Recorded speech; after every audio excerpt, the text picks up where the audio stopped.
برادران عزیز، اینک زمان فرا رسید که ما و شما میتونیم امشب در این نواری که هست، در این نوار ما و شما بآموزیم وجود انسان و یا که وجود حیوان هر فرقی نمیکند. هر وجود که باشد با زبان ترکی چه خیلی صحبت کرده میشود، چه خیلی گفته میشود.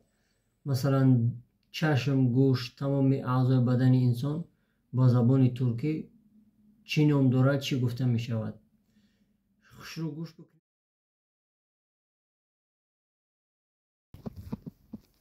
وجود با زبان ترکی وجود می شود. بدن، ال دست، کل بند دست، omuz کتف، boyun گردن.